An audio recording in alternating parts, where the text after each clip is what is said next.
Et on vous laisse en bonne compagnie sur l'internationalisation. Merci Grégory. Ah mince, je suis allée en arrière. Mince, je me suis trompée. Alors, avant d'aller plus loin, je souhaitais revenir un petit peu sur la notion de réussite étudiante. Donc c'est une notion qui peut se mesurer à l'aune de deux critères. Donc le premier, c'est l'obtention du diplôme. Et le deuxième, c'est la réussite professionnelle et personnelle qu'on pourra évaluer bien au-delà de la période passée sur les bancs de la fac. Et bon, nous sommes en 2025. Aujourd'hui, la réussite éducative, c'est plus seulement, comme l'a dit tout à l'heure Hubert, la transmission de connaissances, c'est plus cette approche très traditionnelle qui a prévalu pendant longtemps, mais c'est aussi la capacité à faire émerger une société qui soit plus ouverte, plus inclusive, plus juste, plus durable. En somme, c'est accompagner les étudiants à se préparer pour relever les défis de demain. Et on voit bien là qu'on s'inscrit dans les missions des établissements d'enseignement supérieur. Donc, bien évidemment, la formation, la recherche, mais aussi leur mission sociétale. Ah, crotte, pardon. C'est pas intuitif, en fait, de... Bah, c'est pas intuitif du tout. Je suis trop intuitive. Alors, aujourd'hui, la mondialisation s'est accélérée, les évolutions technologiques s'accélèrent aussi beaucoup. Et en fait, la question se pose vraiment de comment est-ce qu'on va relever des défis qu'on ne connaît pas encore, en fait. Puisque le monde, déjà d'aujourd'hui, il n'y a même pas besoin de dire le monde de demain, est très incertain. Et donc, en fait, nous, en tant qu'universitaires, la question se pose pour nous de comment est-ce qu'on peut préparer les étudiants à des emplois qui n'ont pas encore été créés, à relever des défis sociétaux que nous ne pouvons pas encore imaginer, à utiliser des technologies qui n'ont sans doute pas encore été inventées ou qui sont dans les tuyaux, à les utiliser de façon responsable, à trouver leur place, à s'épanouir tout simplement dans un monde qui est de plus en plus interconnecté, de plus en plus diversifié, à tous les niveaux, que ce soit sur le plan culturel, linguistique, franchement dans toutes les dimensions de la vie. Comment est-ce qu'on peut les aider à comprendre et à apprécier des perspectives et des visions du monde qui sont différentes et à interagir avec respect avec ces autres façons de faire et de penser, et également à soutenir les objectifs du développement durable. Donc, grosse question. Alors, je vais juste prendre le relais pour lancer cette activité. Donc, c'est même chose que tout à l'heure, maintenant que vous avez pris le coup, normalement. C'est une question différente, évidemment, mais c'est le même code. Et si vous avez gardé votre page ouverte, normalement, vous devriez avoir accès à la nouvelle question. Donc là, la question qu'on va vous poser, c'est...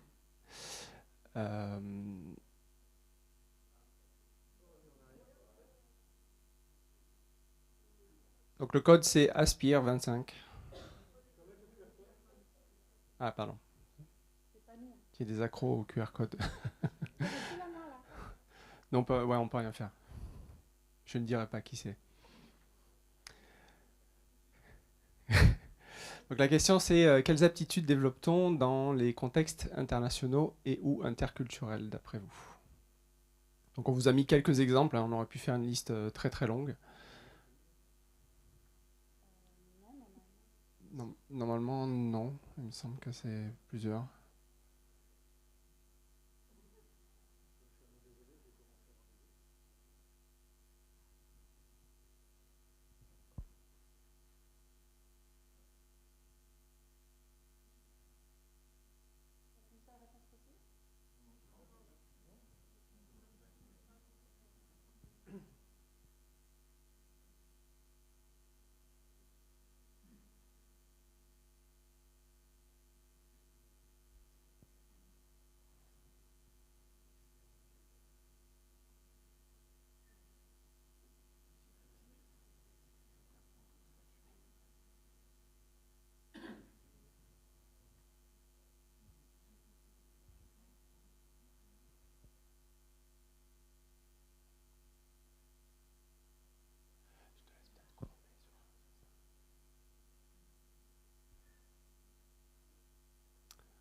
Ok, on se donne encore... Ouais, non, c'est bon, merci.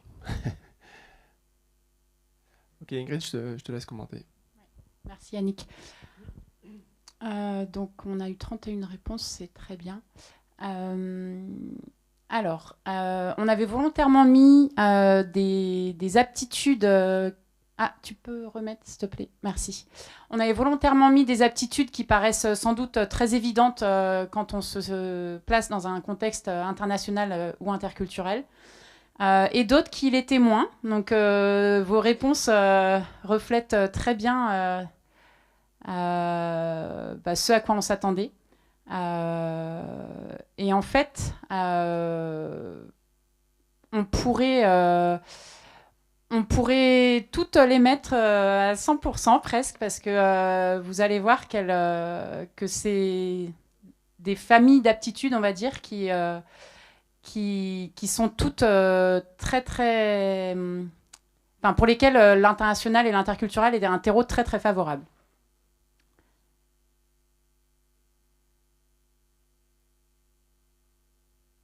Merci. On n'allait pas faire 3 quiz, mais on aurait aussi pu vous poser ces questions-là. De quelles connaissances, compétences, attitudes et valeurs les élèves d'aujourd'hui auront-ils besoin pour réussir leur vie et pour bâtir le monde de demain? Ou également, comment les systèmes éducatifs peuvent transmettre ces connaissances, ces compétences, ces attitudes et ces valeurs de façon efficace? Ça nous donne du grain à moudre. Alors, notre propos ce matin, c'est de vous montrer en quoi l'internationalisation des formations est un élément de réponse pour contribuer à la réussite étudiante dans l'ère à laquelle nous vivons. En fait, internationaliser les universités, c'est une façon de contribuer à une société qui est plus ouverte d'esprit. C'est aussi une façon de contribuer à la paix dans le monde. Alors, ça paraît peut-être un peu mégalo de dire ça comme ça, mais vous pouvez voir à travers ces quelques exemples que ça y contribue bel et bien. Donc, quand on va internationaliser les formations, on va favoriser naturellement la compréhension interculturelle. Beaucoup d'entre vous avez voté pour cette aptitude-là. On va développer naturellement aussi le sentiment de citoyenneté européenne ou mondiale. On va aussi contribuer de façon plus indirecte, mais c'est quand même très présent, à renforcer la puissance douce et la diplomatie. Donc la puissance douce, c'est par exemple notre influence culturelle. Enfin, il y a plein de moyens en fait d'avoir des échanges avec les autres nations qui sont plus ou moins soft. Une façon aussi de promouvoir les valeurs partagées, d'aborder des questions aussi de dimension internationale, mondiale, et qui sont très urgentes, comme le changement climatique, mais aussi la santé publique, on l'a vu avec les épidémies qu'on a connues, et pas que l'épidémie du Covid, ou encore la résolution de conflits. Alors, pour vous montrer comment l'internationalisation des formations contribue à la réussite étudiante, je voulais d'abord passer quelques instants avec vous sur une théorie qui a été établie par un anthropologue canadien qui s'appelle Kalervo Oberg. En 1954, il a été le premier à parler de choc culturel. Donc, il l'a théorisé. Et il définit le choc culturel comme une expérience de stress et de désorientation vécue par la personne devant apprendre à vivre dans une nouvelle culture. Et en fait, le choc culturel, il se vit en plusieurs étapes. Donc le schéma qui est là, vous voyez qu'en abscisse, on est sur un séjour à l'étranger. En ordonnée, il y a le sentiment de bien-être. Et ce sentiment de bien-être, il va fluctuer au fil du temps, au fil du séjour qu'on passera à l'étranger, ou de l'expérience dans laquelle on sera exposé, on va dire, à un contexte culturel différent. Donc, en général, au début, on est dans une phase un peu euphorique, où on idéalise, où tout est merveilleux. Donc, il l'a appelé la lune de miel. À la suite de quoi, on a théoriquement une petite phase de redescente d'adrénaline et d'engouement. Donc, on commence à se rendre compte du gap qu'il peut y avoir entre l'autre culture et la nôtre. On peut vouloir tout abandonner, rentrer chez soi. On est un peu en difficulté. On est vraiment challengé sur sa capacité à passer à l'étape d'après, qui est l'étape de l'ajustement, où là, on va user de stratégies d'adaptation. Donc, il va y avoir des hauts et des bas. On va tester des stratégies qui vont fonctionner, d'autres moins bien, etc. Donc, tout ça, ça peut s'étaler sur un temps plus ou moins long selon les individus. Mais une fois qu'on a dépassé cette phase d'ajustement, donc on a usé de différentes stratégies d'adaptation pour dépasser cette étape-là, on parvient en fait à un état que cet anthropologue a appelé l'aisance biculturelle. Donc c'est une étape qui, celle-ci aussi, peut prendre des mois, voire des années selon les individus, et qui correspond au moment où en fait vous vous sentez autant à l'aise dans votre propre culture que dans celle de la culture d'accueil. Donc je voudrais juste savoir à main levée s'il y en a parmi vous qui se reconnaissent, qui ont déjà vécu ce... Ouais. Moi, je trouve aussi qu'elle est... Enfin, j'ai fait 23 ans à l'étranger et je trouve aussi que c'est assez juste. L'idée, en fait, pourquoi je vous ai montré ce schéma-là et pourquoi je vous ai parlé de la théorie du choc culturel, c'est de vous montrer l'intérêt d'exposer les étudiants le plus tôt possible et le plus souvent possible à des contextes interculturels. Le petit schéma qui est là avec les cercles roses, il illustre la zone de confort de l'étudiant, la zone de confort initiale, et comment est-ce qu'il va agrandir cette zone de confort en fonction au fil de ses expositions ou de ses immersions dans des contextes interculturels. Donc en fait, chaque cercle représente à la fois une autre culture ou l'exposition à une autre culture et la zone de confort de l'étudiant qui va grandir au fil du temps. Ces expositions ou ces immersions dans des contextes interculturels, elles peuvent s'entendre aussi bien dans un contexte professionnel ou universitaire que personnel. Et en fait, ce qui se passe, la mécanique à l'œuvre dans ce processus, c'est qu'à chaque exposition à l'altérité, ça nous oblige à sortir un peu de notre zone de confort, parce que ça nous apprend à nous adapter à des repères qui sont différents des nôtres.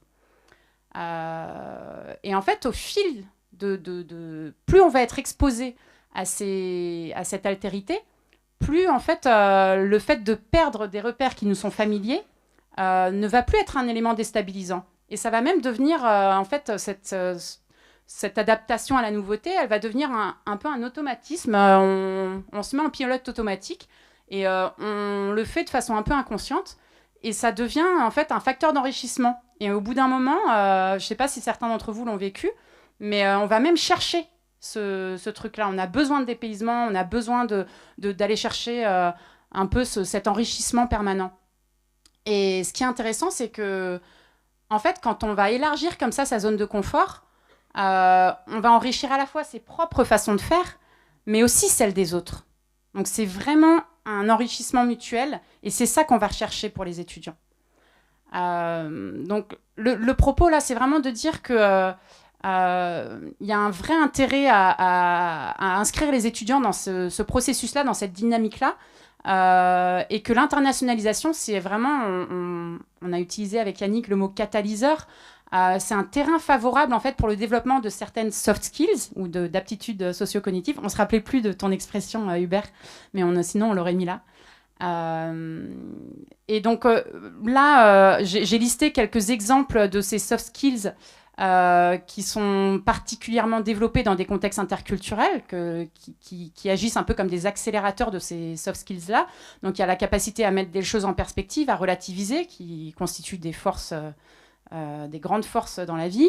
Une capacité de résilience accrue, donc là-dedans on peut mettre plein de choses, on pourrait en discuter et je pense qu'on aurait tous des points de vue différents, mais moi là-dedans j'ai mis créativité, la meilleure gestion des situations changeantes, des situations de crise aussi, qui sont des ressources précieuses, la résolution de problèmes complexes, la pensée systémique, etc. Donc voilà. Et enfin, on on voulait vous montrer quelques chiffres à l'appui d'une idée. C'est l'idée selon laquelle l'exposition à des contextes interculturels permet de développer des compétences qui sont très prisées et de plus en plus prisées sur le marché du travail. Si bien qu'il y a certaines études qui disent qu'en 2030, donc on y est, ces soft skills, ces aptitudes-là seront vraiment au cœur des processus de recrutement. Donc l'OCDE, elle nous dit qu'au sein d'environnements hyperconnectés, ces aptitudes socio-cognitives, elles ont un rôle structurant en matière de coordination d'équipe, de prise de décision, de résolution de problèmes, etc. Et qu'en fait, elles seront primordiales pour exploiter pleinement le potentiel des nouvelles technologies. En gros, face à l'IA, on a besoin d'intelligence humaine pour éviter les dérives, pour faire en sorte que ça reste vraiment un progrès au service de l'humanité et de la planète.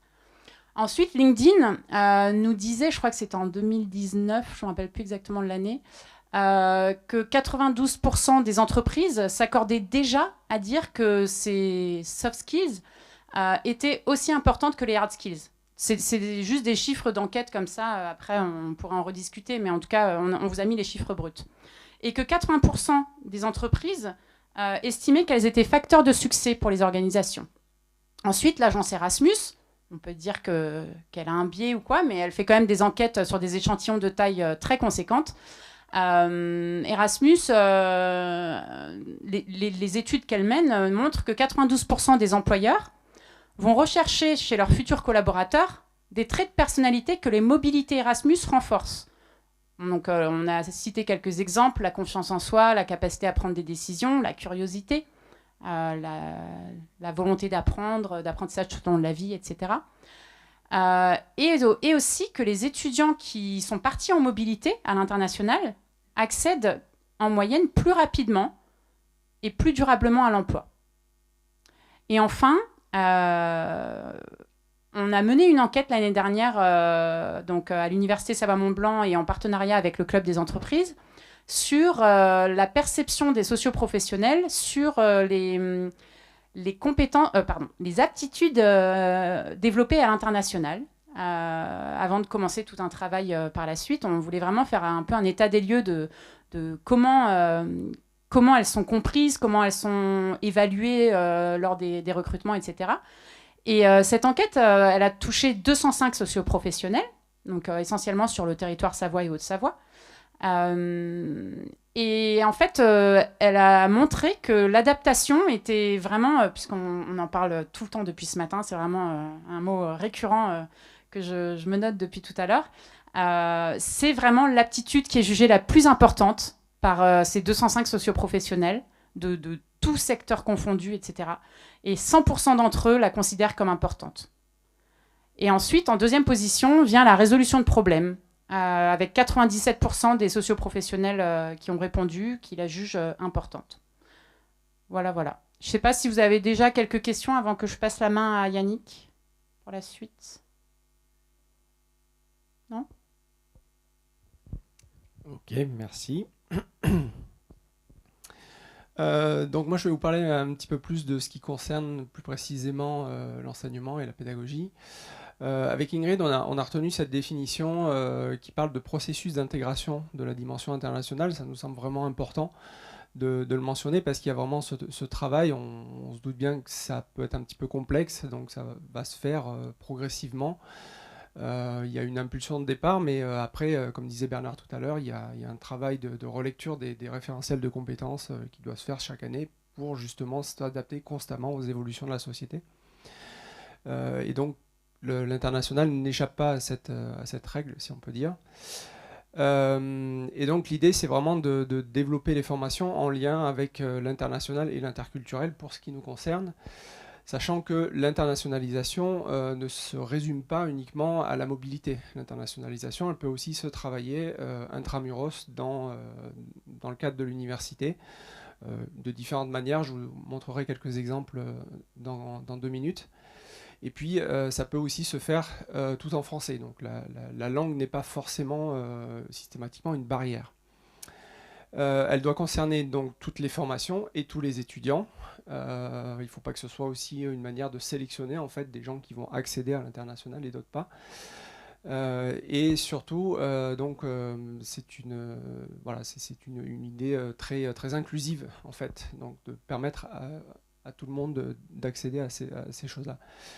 Il nous semble important donc de distinguer trois approches. Il y a ce on appelle l'internalisation at home.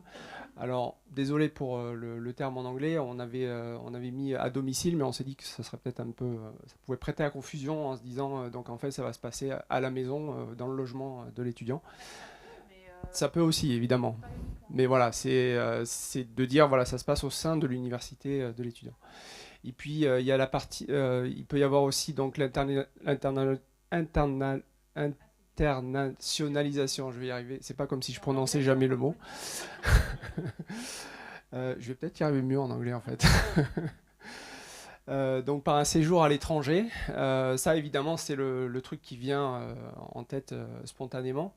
Et puis il peut y avoir aussi des systèmes un petit peu hybrides avec une partie à l'université et une partie à l'étranger. Donc je vais vous présenter rapidement quelques leviers qui existent pour internationaliser une formation. Donc ça passe par les curriculums, bien entendu, donc d'intégrer une dimension internationale et interculturelle dans le contenu du programme d'études. Bien entendu, les langues étrangères, avec aussi une dimension interculturelle importante. Il ne s'agit pas simplement d'apprendre à parler une langue, mais aussi de comprendre les codes sociaux d'une autre culture rattachée à cette langue.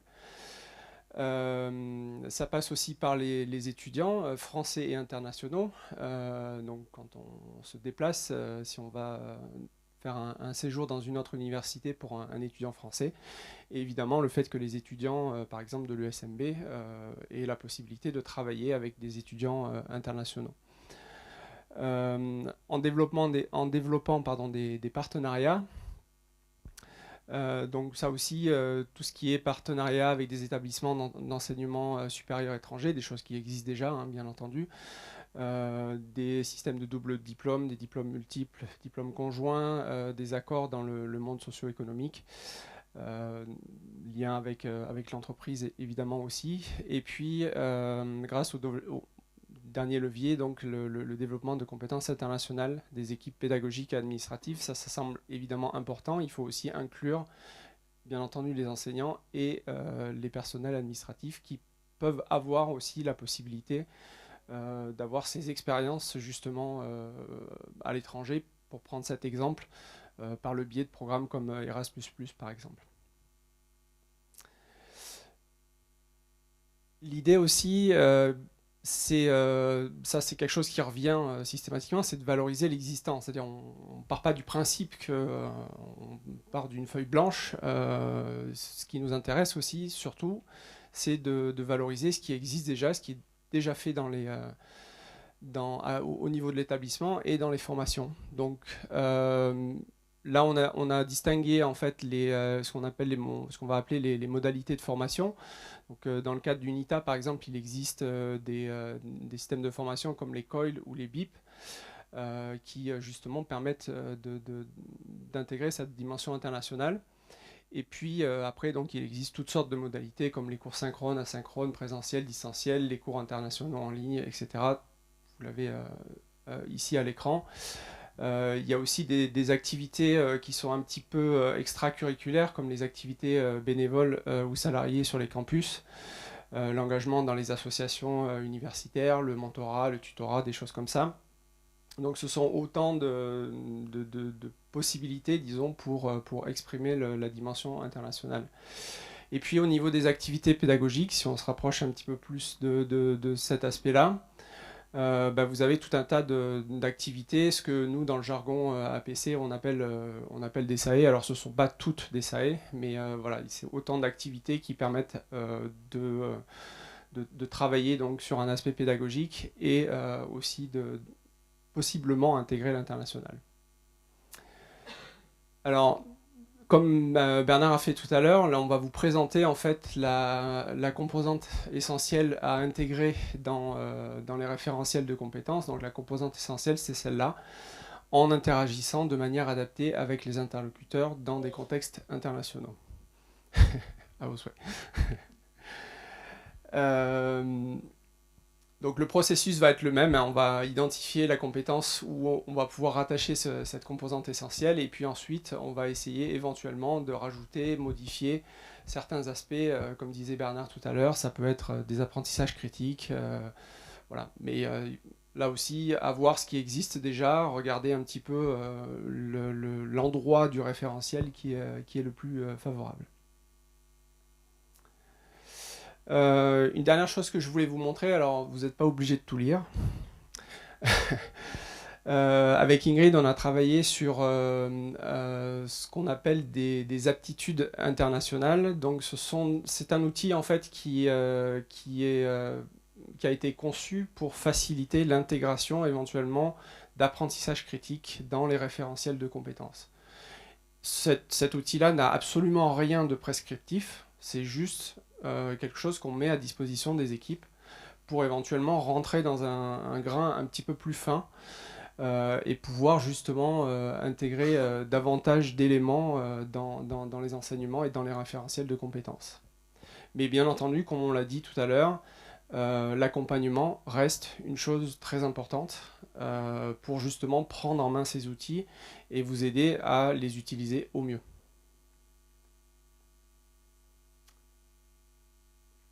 Voilà, est-ce que vous avez des questions ?